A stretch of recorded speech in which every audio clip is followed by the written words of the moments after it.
Hello everyone, I am Ramakrishna. आज हम लोग एक्सरसाइज सॉल्व करेंगे सब्जेक्ट वर्ब एग्रीमेंट पे। और आज का जो सेशन है ये काफ़ी इंपॉर्टेंट होने वाला है।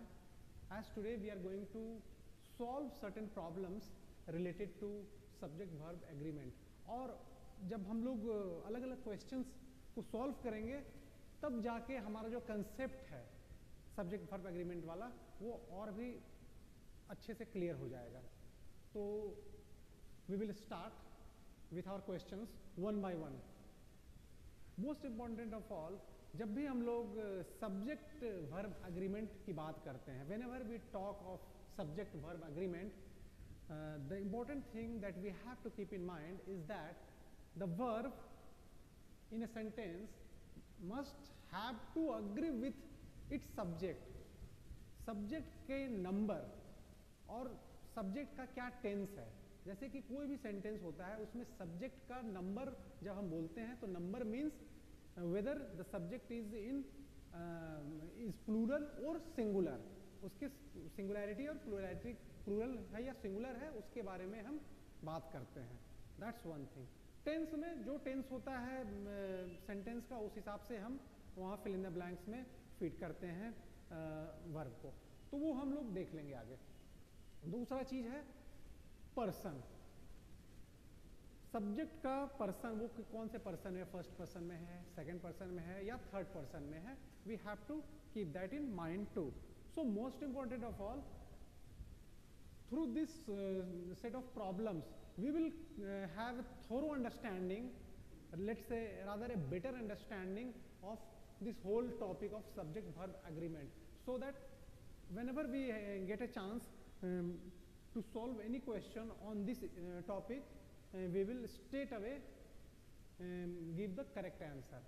तो वैसा होना चाहिए कि जब भी हमसे अब सब्जेक्ट वर्ब एग्रीमेंट का आगे कोई अगर सवाल कोई पूछे तो हम लोग वहां पे करेक्ट रिप्लाई करें। वो तब होगा जब हम लोग ये जो सारे सवाल हैं इसका हम लोग जब एक बार सॉल्व कर लेंगे, when we are through with this questions, हमारे बहुत सारे कंसेप्ट्स हैं जो कि क्लियर होंगे। So now let's start. पहला जो क्वेश्चन है यहाँ पे हम जो देख रहे हैं वो है to take pay and not to work. To take pay and not to work. यहां पे first of all in question number one, most important of what we have to notice that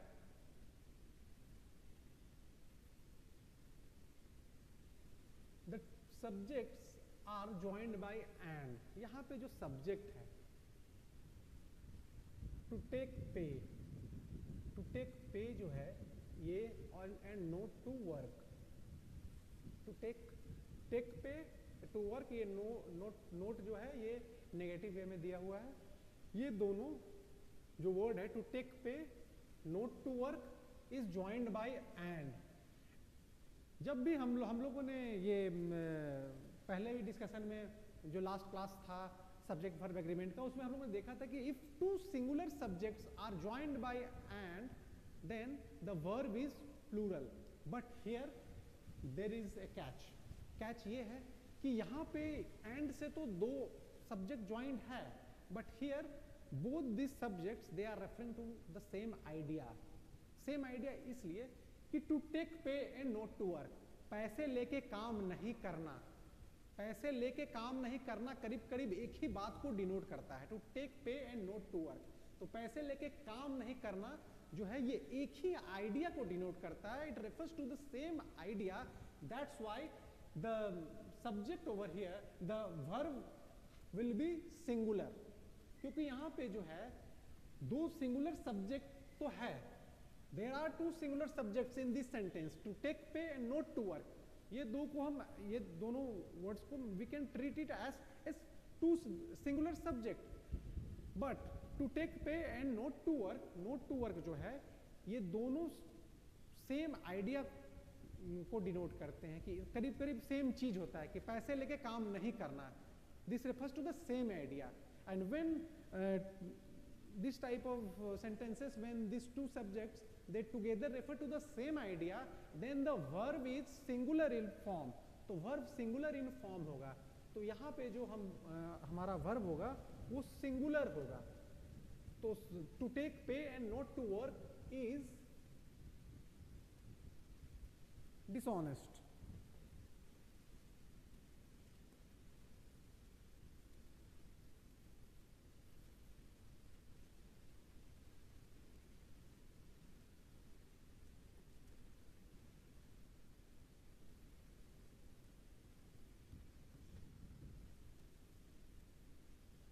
To take pay and not to work is dishonest.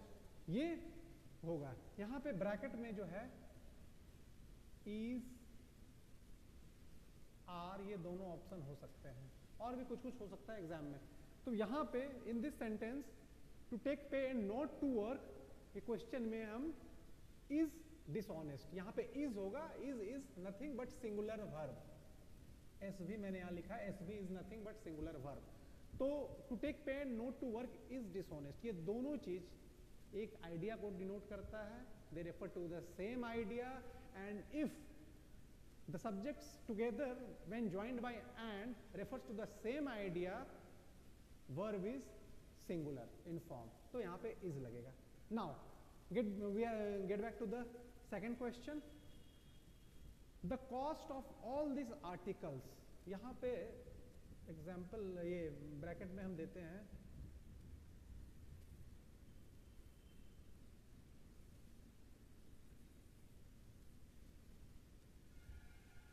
The cost of, इस sentence में हम अगर इस sentence को clearly analyse करें, the cost of all this articles has होगा या have होगा. अब जब ये क्वेश्चन आएगा, आता है ऐसा क्वेश्चन जब हमारे पास आता है तो we tend to get confused. We are confused whether the answer will be has or have. So we will be in this sort of confusion. तो ऐसे questions में हमें एक बात का ध्यान रखना है, वो ये है कि इस sentence का main subject क्या है. क्योंकि verb किसी भी sentence का हमेशा जो sentence का main subject होता है उससे agree करता है. The verb has to agree with the main subject in a sentence. इस सेंटेंस में आर्टिकल्स तो है, this is plural, but whether article is the main subject in this sentence और whether cost is the main subject in this sentence. Clearly अगर हम इस sentence को पढ़ते हैं, the cost of all this articles, the cost of all this articles, cost जो है ये मेन सब्जेक्ट है, मेन सब्जेक्ट. और जब ये मेन सब्जेक्ट कोस्ट है तो ये जो है ये सिंगुलर इन फॉर्म है. इसका जो है कॉस्ट को हम ऐसे सिंगल एंटिटी ट्रीट कर सकते हैं, सिंगुलर इन फॉर्म है. तो इस सेंटेंस में जो वर्ब होगा वो सिंगुलर इन फॉर्म होगा.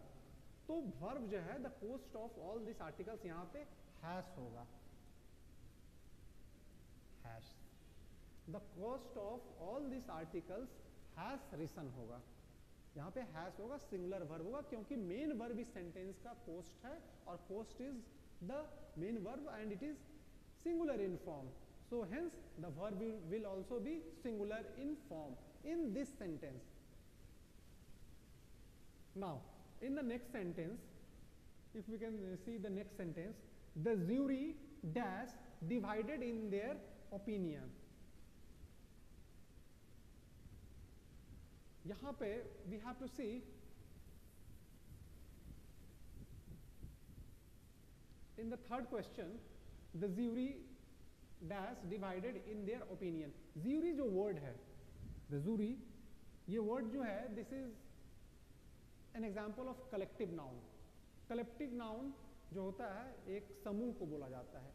Jury is nothing but a group of judges sitting together and they are the one who are analyzing and they are the one who are sitting to make judgment in a court of law. वो चीज़ है. तो the jury है, इसमें बहुत सारे जजेस होते हैं. और लेकिन ये कलेक्टिव नाउन, एक और भी हम लोगों ने रूल पढ़ा था कि collective noun is taken as singular. Collective noun जो होता है उसमें जो एक ग्रुप होता है that is taken as one whole, और तब उसे हम सिंगुलर वर्ब उसको मिलता है, क्योंकि we treat it as a singular in form, as we consider it as one whole, so it is treated as singular in form and it has singular verb. But when we talk about each and every constituent of that particular group, then that will be plural in form. तो यहाँ पे क्या है, the jury divided, यहाँ पे important word है इस sentence में divided. अब एक कोर्ट में फॉर एग्जाम्पल 5-10 जजेस बैठे हुए हैं जो कि डिसाइड करते हैं केस को डिस्कस करते हैं, डिसाइड करते हैं, और जजमेंट पास करने के पहले एक आपस में उनका वोटिंग होता है और फिर फाइनल जजमेंट आता है. तो फॉर एग्जांपल एक क्या कहते हैं केस के लिए 10 जज बैठे हुए हैं, तो उसमें अगर उन लोग डिवाइडेड हैं अपने ओपिनियन में, मतलब हम लोग बात कर रहे हैं वो सारे जजेस जो कि पूरे ज्यूरी को कंस्टिट्यूट कर रहे हैं, सारे जजेस जो कि ज्यूरी को कंस्टिट्यूट कर रहे हैं, वो लोग डिवाइडेड हैं ओपिनियन में.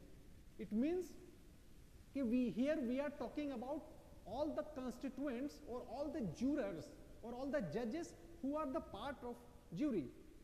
So here the verb will be plural in form. जब हम लोग the jury को ऐसे one whole, as one entity treat करते हैं, ऐसे whole group को, then the verb will be singular in form. But here in this case we are talking about the jury was divided in their opinion. The jury जब divided थे अपने opinion में, this means we are talking about all the judges who were sitting in that case. तो यहाँ पे बहुत सारे judges थे, उनके बारे में हम बात कर रहे हैं. Here we are discussing about all the judges who constitute that jury. So here the verb will be plural in form. So here the answer will be the jury was divided in their opinions, या sorry ये नहीं, the jury were divided in their opinion, या the jury are divided in their opinion. Anyway we can write वो are were दोनों हो सकता है. The jury were divided in their opinion या the jury are divided in their opinion, कुछ भी यहाँ पे दोनों में हो सकता है.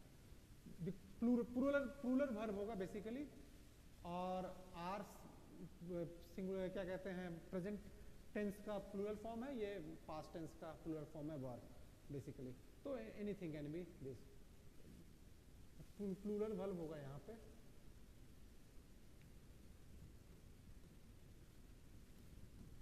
Again now getting back to the next question. The night everyone, that night, question है, that night every one of the boat's crew down with fever. यहाँ पे every one of the boat's crew, किसी भी verb के पहले अगर every one का इस्तेमाल हो, किसी भी verb के पहले अगर everyone का इस्तेमाल हो किसी भी सेंटेंस में, everyone जो है इसके बाद का जो भी verb आता है, then the verb will be singular in form. That night every one of the boat's crew, अब यहाँ पे है that night, उस रात, तो ये past tense के बारे में हम बात कर रहे हैं, तो here it will be was down with fever, यहाँ पे was होगा. So now we have to, again we will see this sentence. That night every one of the boat's crew, उस रात, we are talking about past tense, इसलिए यहाँ पे was होगा, are नहीं होगा. That night everyone, जब भी किसी सेंटेंस में everyone हो तो we have to keep one thing in mind. तो आज ही आप इस अगर इस कंसेप्ट को आप क्लियर कर लेते हैं तो आगे कोई भी सवाल जिसमें कोई भी सेंटेंस जिसमें एवरीवन होगा तो आप राइट वर्ब को सप्लाई करेंगे, that will be singular verb. तो यहाँ पे देखते हैं that night every one of the boats crew, every one के बाद हमेशा जो वर्ब होगा वो सिंगुलर वर्ब प्रीसीड करेगा, आगे सक्सीड करेगा, तो हमेशा सिंगुलर वर्ब आएगा आगे. That night every one of the boats crew, अब सिंगुलर वर्ब तो यहाँ पे आएगा लेकिन ये वॉस होगा या क्या कहते हैं इज होगा, इसमें डाउट है. लेकिन यहाँ पे इस क्वेश्चन में हम देखते हैं कि इस क्वेश्चन का जो टेंस है पास्ट टेंस में बोला जा रहा है, ये सेंटेंस पास्ट टेंस में है, दैट नाइट, उस रात के बारे में बात हो रही है। तो यहाँ पे हम लोग जो सिंगुलर वर्ब का इस्तेमाल करेंगे दैट विल बी वॉस। हम लोग वॉस के बारे में बात कर रहे हैं, न कि हम इस के बारे में बात कर रहे हैं। सिंगुलर वर्ब वॉस, क्योंकि पास्ट टेंस की बात हो रही है। Now getting back to the fifth question, पांचवा क्वेश्चन जो है, one or the other of those fellows. मैं ब्रैकेट में यहाँ पे दो ऑप्शन दे रहा हूं, so that you can also try from your end. One or the other, इस सेंटेंस में इंपॉर्टेंट चीज जो हमें गौर करने का है वो है और। One or the other, we have to, the important point that we have to notice in this sentence is that the two subjects, one and the other subject is the other, they are joined by the word or से joined है ये दोनों subject. जब भी दो singular subject और से join होते हैं, वर्ब जो होता है हमेशा सिंगुलर इन फॉर्म होता है। whenever two singular subjects are joined by or, then the verb that follows it is singular in form. So here one or the other of those fellows has stolen the watch होगा, have नहीं होगा, have is the wrong answer over here. One or the other of those fellows has stolen the watch, ये है, क्योंकि यहाँ पे one ये singular in form है, और the other of those fellows, other of those fellows भी singular subject है। अब इन दोनों को अगर और से ज्वाइन करते हैं तो वर्ब जो आएगा वो सिंगुलर इन फॉर्म होगा, that is has.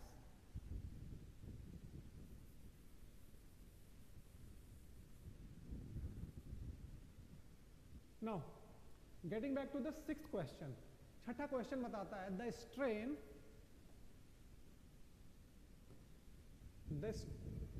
of all the difficulties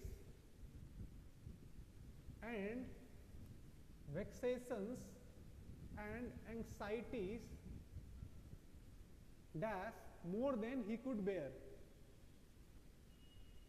इस सेंटेंस में what we have to do, we have to keep in mind what is the main subject in the sentence। इसमें बहुत सारे subjects लग रहे हैं, हमें लग रहा है द स्ट्रेन भी लग रहा है, the strain of all the difficulties and vexations and anxieties, तो हमें लग रहा है कि there are so many singular subjects in this sentence and which are all joined by and। तो यहाँ पे हमारा दिमाग जो कि कंफ्यूज हो जाता है और हम सोचते हैं कि बहुत सारे सिंगुलर सब्जेक्ट्स हैं और they are joined by and, तो क्या वर्ब प्लूरल होगा? नो, वर्ब प्लूरल यहाँ नहीं होगा, क्योंकि ऐसे सेंटेंस में we have to keep in mind and we have to first of all find out what which is the main subject in this sentence. जो मेन सब्जेक्ट होगा और जो उस मेन सब्जेक्ट का जो नंबर होगा, नंबर इन द सेंस जब main subject का नंबर जब हम बोलते हैं तो इसका मतलब ये होता है कि मेन सब्जेक्ट क्या सिंगुलर है या वो प्लूरल है।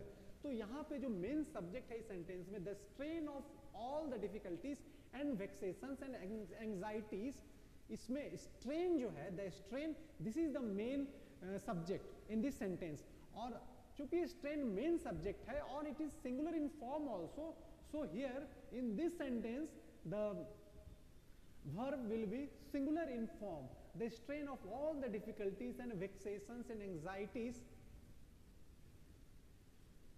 अब यहाँ पे मैं एक एग्जांपल देता हूँ, यहाँ पे सिंगुलर होगा ये हम लोगों को पता चल चुका है, इज होगा या वॉस होगा, इज है या वॉस है, ये हमें कंफर्म करना है। More than he could bear, अब सेंटेंस में हमें जब भी सब्जेक्ट वर्ब एग्रीमेंट करते हैं बहुत सारे रूल्स होते हैं, वो तो हमें करना है। हम लोगों ने ये चीज तो आइडेंटिफाई कर लिया इस सेंटेंस से, क्योंकि ये बहुत इंपॉर्टेंट सेंटेंस है और इस तरीके के क्वेश्चंस एग्जाम्स में आते ही आते हैं, क्योंकि ये कंफ्यूजिंग क्वेश्चंस होते हैं। लेकिन ये अगर आप इस क्वेश्चंस का अगर आप सही ट्रिक, अगर आप इसका कंसेप्ट आपका क्लियर हो जाए, क्योंकि ऐसे सेंटेंस में we have to look into the main subject. अगर मेन सब्जेक्ट जो है सेंटेंस का, उसको अगर हम आइडेंटिफाई कर लिए, if we identify the main subject in this kind of sentences, then we are clear that how the verb will be agreeing. तो उसमें जो है अगर मेन सब्जेक्ट आइडेंटिफाई कर लिया तो the verb will be agreeing to the main subject. तो main subject का जो नंबर है या सिंगुलर है तो सिंगुलर हो जाएगा वर्ब, प्लूरल है तो प्लूरल हो जाएगा वर्ब। तो यहाँ पे जो है the strain of all the difficulties and vexations and anxieties is या वॉस होगा more than he could bear. अब चूंकि यहाँ पे कुड है इस सेंटेंस में, could is what, could is nothing but past tense of can. Could के बारे में, could is also a modal verb. तो कुड के बारे में हम लोग डिस्कशन करेंगे जब हम लोग मोडाल वर्ब के बारे में बातें करेंगे। तो यहाँ पे है ये चूंकि पास्ट टेंस में है कुड, ये पास्ट टेंस में है, so what we will do, we will use the strain of all the difficulties and vexations and anxiety was more than he could bear. Now we are getting into the next question. अगला question जो है, no news dash good news. Exam bracket में हम देते हैं is और are. No news is या no news is good news होगा या no news are good news होगा। न्यूज जो है ये एक ऐसा फॉर्म ऑफ नाउन है, ये जो सब्जेक्ट है ये देख के लगता है plural, this are plural in form but they are singular in meaning. इनका प्लूरल फॉर्म होता है but they are singular in meaning. So since this news word is singular in meaning, अब न्यूज हो गया, पॉलिटिक्स हो गया, economics हो गया, मैथमेटिक्स हो गया, इन सब में एस आता है लास्ट में। ये सारे जो नाउन्स होते हैं these are those nouns which are singular in form, these are plural in form but they are singular in meaning. News में लास्ट में एस लगता है, ये लगता है कि ये प्लूरल है, they are plural in form, देख के लगता है इनका लिखावट में, लेकिन they are singular in meaning. Since this is singular in meaning so the verb will also be singular. तो यहाँ पे no news is good news होगा। सो आई होप आपको मजा आया होगा ये सेशन करके। इसमें हम लोगों ने अभी तक 7 सवाल किए हैं और अलग अलग रूल्स को अप्लाई किया है, और जिससे कि हमारा कंसेप्ट भी क्लियर हुआ है।